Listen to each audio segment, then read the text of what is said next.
Morning children, welcome back to online class, and today I am going to take a class of class 7.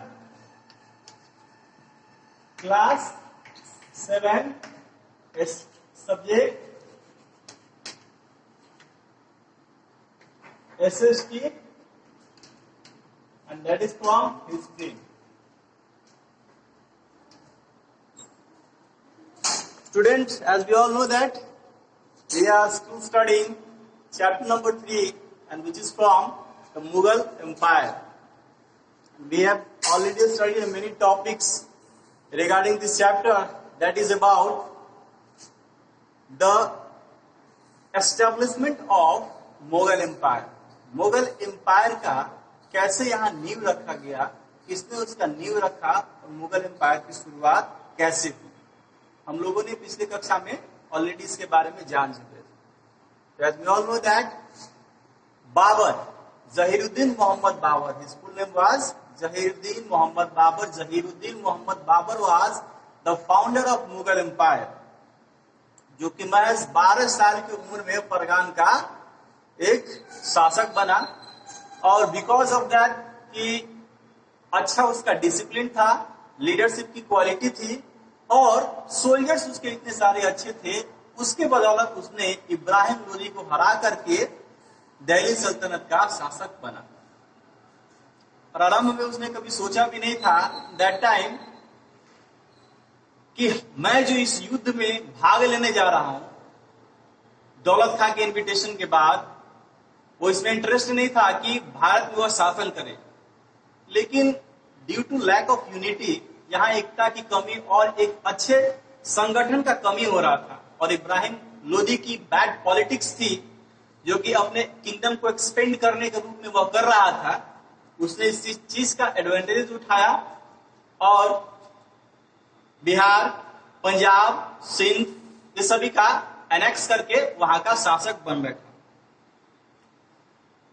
तो मैंने जैसे बताया हुआ था कि बाबर की जो मृत्यु हुई थी वह एक खतरनाक बीमारी होने के कारण हो गई थी. आफ्टर दैट उसका जो बड़ा बेटा हुमायूं था, बाबर के 4 बेटे हुए, और बाबर के वसीयत के अकॉर्डिंग हुमायूं एक अच्छा व्यक्ति था और उसकी काइंडनेस के कारण उन्हें पुलिंदर की उपाधि दी गई थी. ठीक है, तो उसके जस्ट बाद उसने क्या किया, चारों भाइयों में अपना जायदाद को बांट दिया और एक बड़ा लड़का होने की वजह से वह दिल्ली सल्तनत का राजा बना, शासक बना और रूल किया.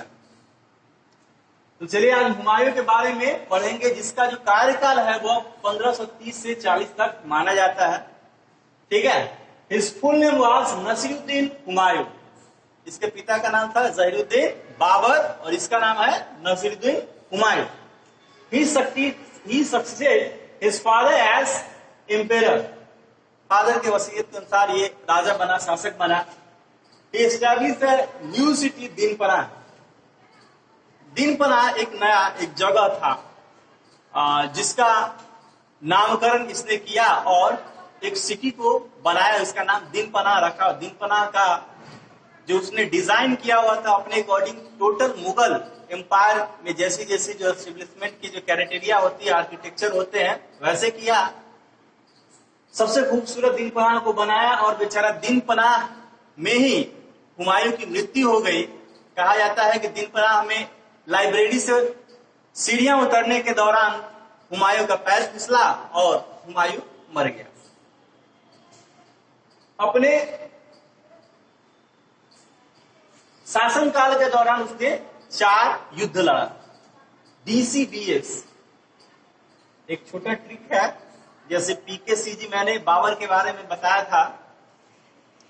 पानीपत, कांधार,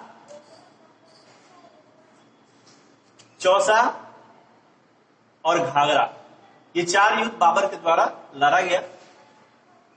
और इसके द्वारा देवरा, चौसा, बिलिग्रीन और शेरे हिंद, ये 4 युद्ध जो है वह लड़े गए थे हुमायूं के द्वारा. He fought with Sher Shah Suri. Sher Shah Suri जो कि सूर डायनेस्टी का फाउंडर था, उससे भी इसकी लड़ाई हुई। And Humayun defeated Sher Shah Suri and captured the fort of Chunar. वो हार गया और उसने चुनार पर जो है अपना अधिकार किया। He died accidentally with accident downstairs at दिनपना। दिनपना में सीढ़ियों से उतरने के बाद उसकी मृत्यु हो गई। तो हुमायूं के बारे में अभी इतना ही है। अभी बुक के बारे में भी बहुत सारा है जिसको लिख पाना यहाँ थोड़ा मुश्किल हो जाएगा। तो चलिए, सूर डायनेस्टी जो कि मुगल में नहीं है। जैसे कि मैंने बादशाह के बारे में कहा था, अगर बादशाह याद हो जाता है तो मुगल डायनेस्टी का टोटल रूलर के बारे में याद हो जाता है, लेकिन सूर डायनेस्टी के बारे में मैंने नहीं बताया। कारण ये था कि देवरा युद्ध के दौरान जब इस शेर शाह सूरी की लड़ाई हुमायूं से हुई थी तो हुमायूं को लौटकर भागना पड़ा और लगभग 15 साल जो है उसने घुमक्करों की जिंदगी जो है वो जिया। और उसी 15 साल के दौरान अमरकोट के राजा के साथ उसकी बैठना उठना हुआ और दोस्ती पड़ी। और वहां की एक जो लेडीज थी जिसका नाम था हामिदा, उस हामिदा से उसने शादी किया और शादी के बाद अकबर का जन्म हुआ, यानी कि जलालुद्दीन, मोहम्मद जलालुद्दीन। तो नसीरुद्दीन के बाद में क्या, जहीरुद्दीन हुआ, जहीरुद्दीन के बाद में हुआ नसीरुद्दीन, और नसीरुद्दीन के बाद क्या हुआ, जलालुद्दीन। तो जलालुद्दीन जो है वो अकबर का पूरा नाम नहीं था। एक्चुअली पिलग्रिम को उसने टैक्स फ्री कर दिया हुआ था, तो वहां के जितने सारे जो प्रजा थी तो प्रजा ने उसे खुश होकर अकबर की उपाधि दी हुई थी। उसका पूरा नाम मोहम्मद जलालुद्दीन था। तो चलिए, सूर डायनेस्टी के बारे में हम पढ़ते हैं। He was the founder of सूर डायनेस्टी। वो सूर डायनेस्टी का क्या था, फाउंडर था।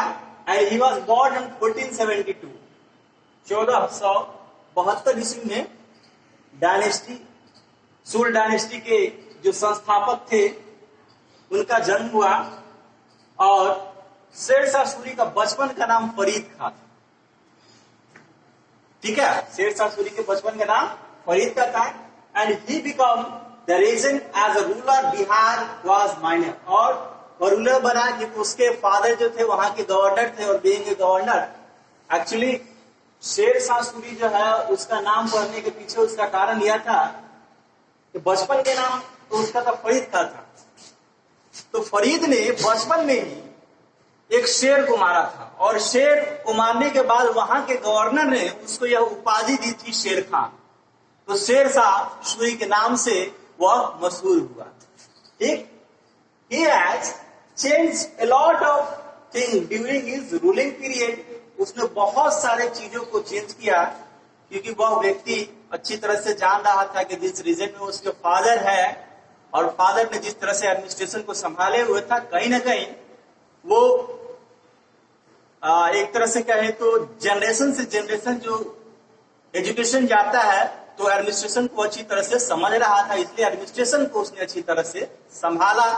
और ट्रेडिंग में हो, कमर्शियल में हो या रेवेन्यू में हो, बहुत सारे सुधार उसने किए। He has expanded his empire in Punjab and Gwalior. तो बहुत सारे अपने साम्राज्य को विस्तार करने में उसने पंजाब पर, सिंध पर और ग्वालियर जैसे जगहों पर अपना अधिकार किया और इस तरह से उसने साम्राज्य का अपना विस्तारीकरण किया। तो चलिए, हम लोग आगे इसके एडमिनिस्ट्रेशन के बारे में पढ़ेंगे नेक्स्ट क्लास में। तब तक के लिए धन्यवाद। खुश रहिए, कोरोना से बचते रहिए।